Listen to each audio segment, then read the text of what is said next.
Welcome back. વડોદરામાં વિશ્વામિત્રી પ્રોજેક્ટની કામગીરી પૂરજોશમાં ચાલી રહી છે. 18 દિવસમાં 30% કામ પૂર્ણ થયું હતું. તો 2 મહિના બાદ ફરી ચોમાસું આવશે ત્યારે વડોદરા શહેરને વર્ષ 2024ની જેમ ભયંકર પૂરનો ફરી સામનો ન કરવો પડે તે માટે રાજ્ય સરકાર અને પાલિકા તંત્રએ વહેલી તકે વિશ્વામિત્રી પ્રોજેક્ટ પૂર્ણ કરવા તકેદારી લીધી છે. વિશ્વામિત્રીને પહોળી, ઊંડી અને સાફ કરવામાં આવી રહી છે. 100 દિવસમાં કામ પૂરું કરવાના ટાર્ગેટ સાથે દિવસ અને રાત 200થી વધુ કર્મચારીઓ અને 250 જેટલા મશીનોથી કામ થઈ રહ્યું છે. કામગીરી શરૂ થયાના 18 દિવસમાં 30% જેટલું કામ પૂરું થયું છે.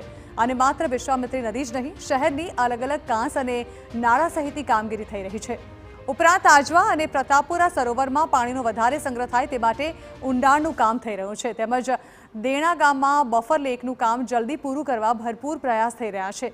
અને આ માટે તંત્રએ થોડા દિવસો પહેલા ગેરકાયદે દબાણો પર બુલડોઝર પણ ફેરવ્યા હતા. જે પ્રકારે કામની ગતિ છે અને જે પ્રિસાઇઝલી કામ થઈ રહ્યું છે તે જોતાં એવું લાગે છે કે ચોક્કસ આ વખતે 100 દિવસમાં કામ તો પૂર્ણ થશે જ, પણ તેની સાથે સાથે ભવિષ્યમાં વડોદરામાં પૂરનું પાણી નહીં આવે તેના જે 2-3 બીજા મુખ્ય કારણો છે. એક તો આજવા સરોવર અને પ્રતાપપુરા સરોવર જે વડોદરાને પાણી પણ પૂરું પાડે છે અને ખૂબ મોટા તળાવ છે, તેમાં પણ ડિસિલ્ટિંગ કરવાનું કામકાજ ચાલે છે, એટલે તળાવો ઊંડો કરવાનું કામ ચાલે છે. તેની સાથે સાથે વડોદરા શહેરમાં જે જૂના તળાવો છે, મોટા તળાવો છે, 10 જેટલા તળાવોને તેમને પણ ઊંડા કરવાનું કામ, તળાવો પરથી દબાણ હટાવીને ઊંડા કરવાનું કામ અને સુશોભિત કરવાનું કામ ચાલે છે.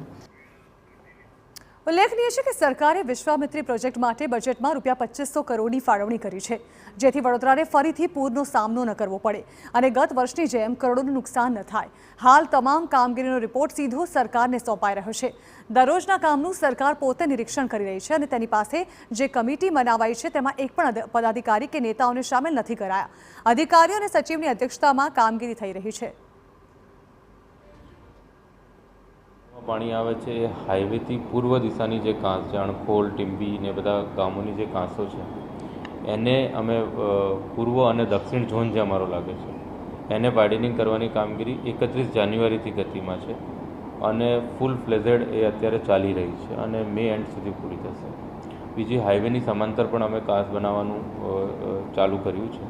અને ત્રીજું કે જે અંદરની કાંસો છે જે પૂર્વ વિસ્તારમાં રૂરલ અને હાઈવેનું પાણી જે પૂર્વ વિસ્તારમાં લાવે છે, ધારો કે કાંસામાલાની કાંસ, તો કાંસામાલાની કાંસને પણ ઊંડી પહોળી કરવાનું ચાલે છે અને બધાનું પાણી અંતે તો વિશ્વામિત્રીમાં આવશે.